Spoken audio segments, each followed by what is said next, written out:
Udah unmute all ya. Saya ada pertanyaan nih, bisa dijawab nih. Ini kesimpulan nih. Oke. Hadiahnya apa? Kenapa? Hadiahnya berapa? Bakso dong. Hadiahnya Berapa lembar satu? hadiahnya Dapat nanti dividen ini. nanti. Saya kirimin gambar lewat WhatsApp bakso yang paling enak di Jogja. Oh, saya sudah tahu itu. Bethesda. Ya. Ada yang punya pengalaman di bakso BTS itu kayaknya itu. Oke, nanti. Oke, sekarang kesimpulan. Saya mau tanya nih, saya punya satu pertanyaan nih. Kinerja perusahaan berhubungan langsung dengan harga saham. Benar atau tidak? Tidak. Hah? Tidak. Oke, satu Benar. tidak. Yang lain apa? Benar. Benar. Benar. Tidak benar. Benar. Bisa benar, bisa tidak benar. Harus salah satu, konsisten. Harus pilih salah satu. Banci itu banci. Benar tidak? Ada yang benar atau Dah tidak? banci bagai Pak Ale. Oke. Benar.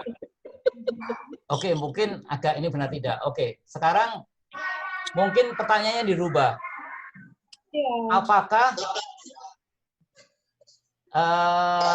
lapet yang enak sekali, misalnya buat lapet nih, yang enak sekali, itu berhubungan langsung dengan harganya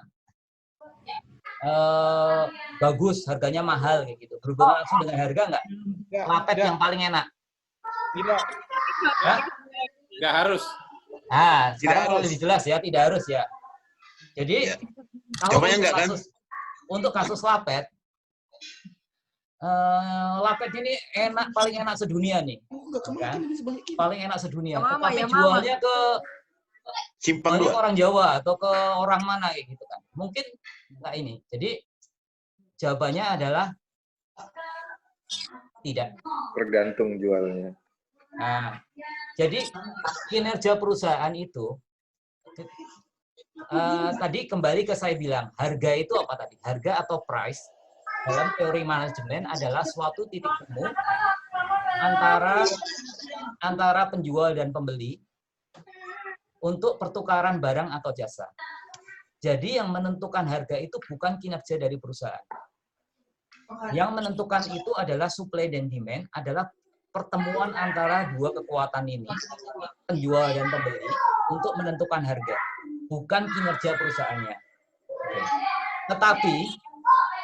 Tetapi kinerja perusahaan yang bagus, suatu saat otomatis akan mempengaruhi penjualan. Kasusnya lapet tadi, orang ditawarin lapet, dia nggak pernah makan lapet, dia akan nolak, nggak laku. Tapi ketika dia nyobain lapet, enak banget ya, enak banget. Nah, orang ini lalu akan memberitahu ke yang lain, persepsi akan berubah. Ketika perusahaan suatu bagus, untungnya gede, akan menimbulkan persepsi yang bagus, yang positif, yang secara tidak langsung akan mempengaruhi harga perusahaan tersebut. Jadi termasuk kayak lapet nih, ini lapetnya ini enak banget, gitu kan. Lalu orang saling ngomong dari mulut ke mulut, enak. Orang yang nggak pernah nyobain lapet, akhirnya apa sih lapet? Cobain, enak ya. Akhirnya orang yang buat lapet ini bisa naikin harga nih. Harga 1.000, ternyata gede, naikin. Seperti itu. Poin saya adalah kinerja perusahaan itu tidak ada hubungannya secara langsung dengan harga saham. Kadang, kadang nih. Nah, ini di dunia saham itu ada istilah kayak gini, buy on rumor, sell on fact.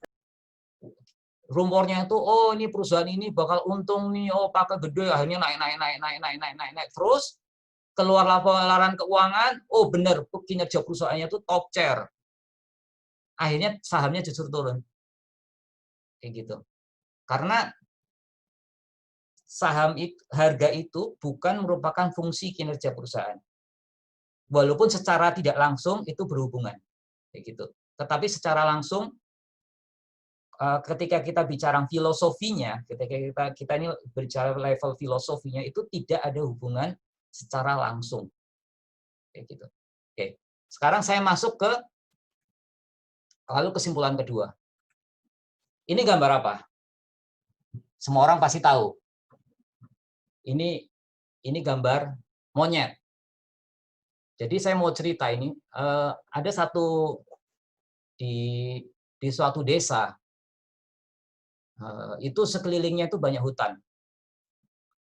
Nah, di hutan tersebut itu ternyata ada banyak monyet di hutan-hutan tersebut.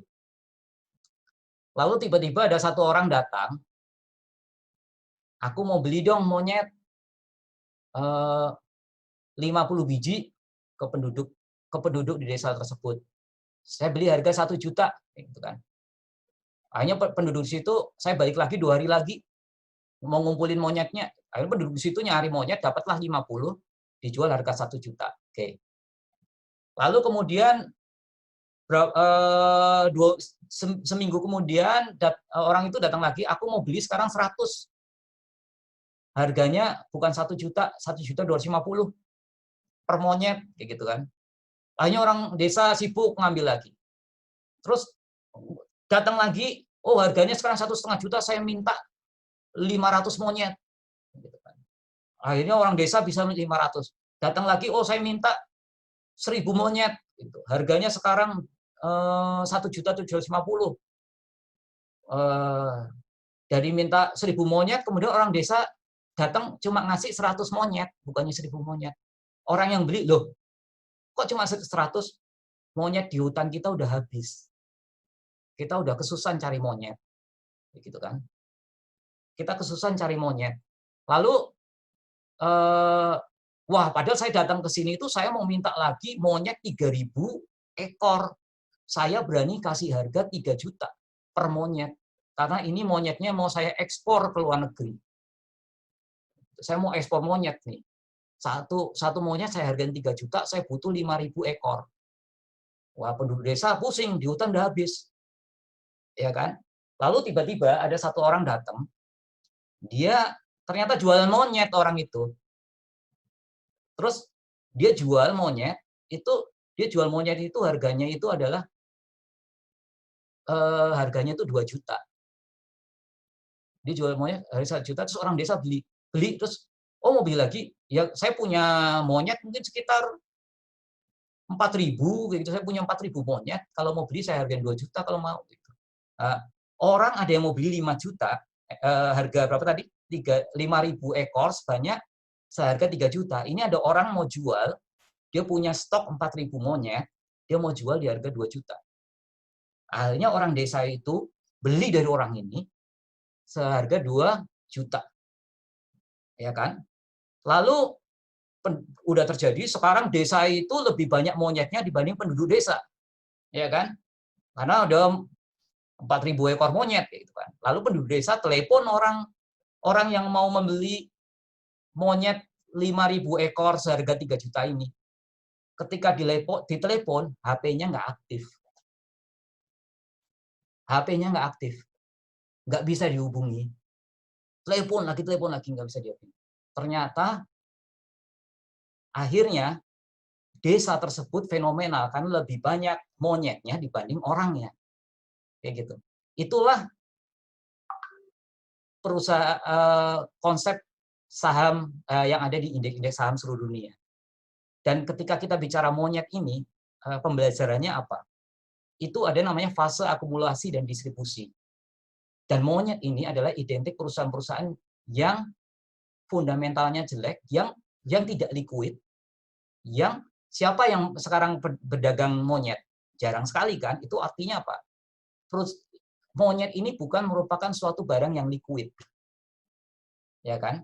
Jadi ada yang market maker yang menggoreng saham itu, dia goreng sahamnya naik, ketika dia udah menemui titik di balik modal dan untung, dia jual. Seperti monyet tersebut. Sebenarnya yang membeli dan juga yang akhirnya menjual 4.000 monyet itu adalah satu grup. Akhirnya yang menjadi korban siapa? Yaitu penduduk desa tersebut. Kayak gitu kan. Nah, makanya poin what yang saya sampaikan di sini, yaitu saham apa yang perlu dibeli, itu adalah yang poin yang paling penting. Kalau enggak, kita akan membeli monyet. Gitu kan. Oke. Sekarang saya masuk ke gambar berikutnya.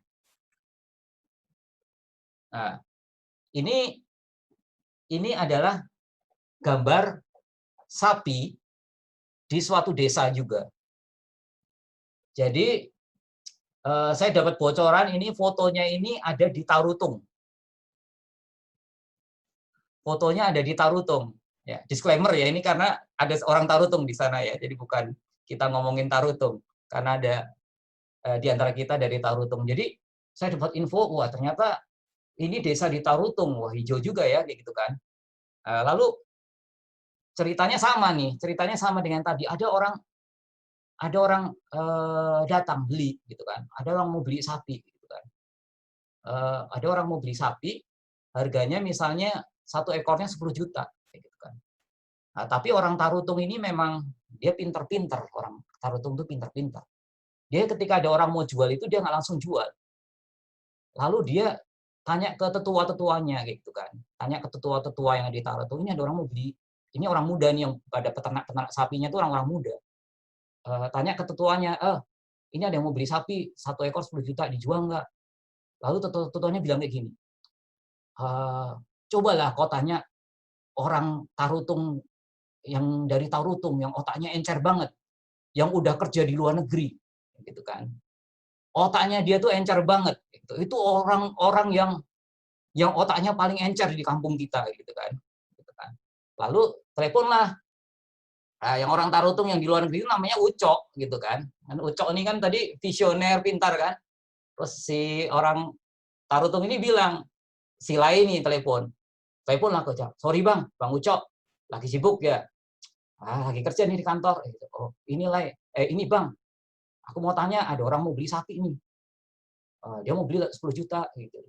Terus jual nggak ya bang, kayak gitu kan.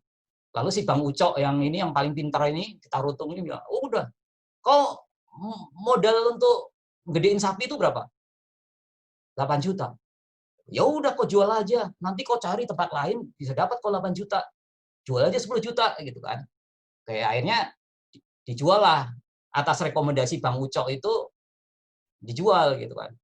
Kemudian dijual 10 juta. Orang yang sama datang lagi. Dia mau beli, sama ceritanya. Dia mau beli sapi juga, harganya 12 juta, naik lagi. Kayak gitu kan. Akhirnya dia telepon Bang Ucok lagi, mau telepon lagi 12 juta. Gampang.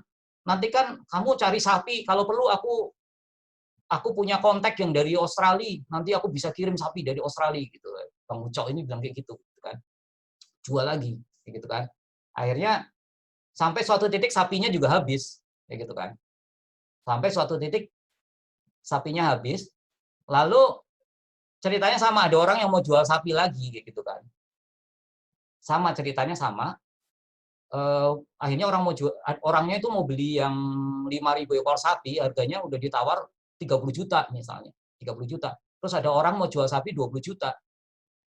Nah, tapi si orang ini, si lain ini karena kesenangan dia lupa sama Bang Ucok. Nggak telepon lah si Bang Ucok karena dia udah untung, takut Bang Ucok minta komisi kali. Gitu kan. Akhirnya dia beli, tapi kemudian orangnya nggak datang. Sekarang sama ceritanya. Desanya itu lebih banyak sapinya dibanding orangnya. Gitu. Jadi di desa Tarutung ini sama cerita. Akhirnya si lain ini telepon lah Bang Ucok karena pusing kan dia. Telepon ke Bang Ucoknya, si Bang Ucoknya bilang, oke aja, nggak apa-apa sapi. Kan sapi kau jual beli gampang. Simpen aja, toh sapi itu biarlah beranak. Nah, dalam konsep saham, ketika sapi beranak pinak itu equity-nya tambah. Kayak gitu kan. Jadi secara fundamentalnya ini terus, dan juga sapi kok ambil susunya lah, kayak gitu kan. Kok ambil susunya kayak gitu. Nanti itu susu itu ibarat kayak dividen kayak gitu kan. Nah, terus simpan aja, nanti kan jual juga gampang kayak gitu kan. Ya, terus akhirnya suatu saat ternyata harga sapi itu naik, bener. Harga sapi naik dan kemudian dijual harganya bagus, kayak gitu kan. Terus gantian sekarang Bang Ucoknya yang telepon sila ini. Baik, aku dengar dari mak kampung, duitmu banyak sekarang ya. Kok kaya sekarang di desa ya, kayak gitu. Terus si lain ini tanya lagi, iya nih bang, aku banyak duit, tapi aku mau tanya lagi deh mbak, bang gitu ke si Pak Ucoknya gitu kan. Tanya apa? Aku udah banyak duit. Justru itu bang, aku mau kawin sekarang. Di Tarutung terkenal istri abang cantik sekali. Ajarin aku cari istri cantik bang. Jadi antara monyet dan sapi itu beda, ya kan? Sapi ini liquid, dijual gampang, ini gampang. Sapi ini merupakan suatu produk atau perusahaan yang bisa berkembang. Sapi ini menghasilkan susu yang bisa jadi dividen. Ketika kita memiliki saham yang berfundamental bagus, ketika turun, kalau kita sebagai investor, ini saya konteks investor, ya udah, saya yakin suatu ke depan akan naik. Bahkan ketika harga turun, ketika perusahaan tersebut saatnya murah, mungkin saatnya kita untuk nambah. Jadi filosofinya justru dibalik. Karena suatu saat ini, dan selama berjalan itu, toh kita dapat susu, toh kita dapat dividen, gitu kan. Toh si sapi ini beranak pinak, equity dari perusahaan ini juga bertambah, modal dari komponen equity ini bertambah, sehingga asetnya juga bertambah, kayak gitu. Oke, jadi itu aja yang sudah saya sampaikan. Terima kasih.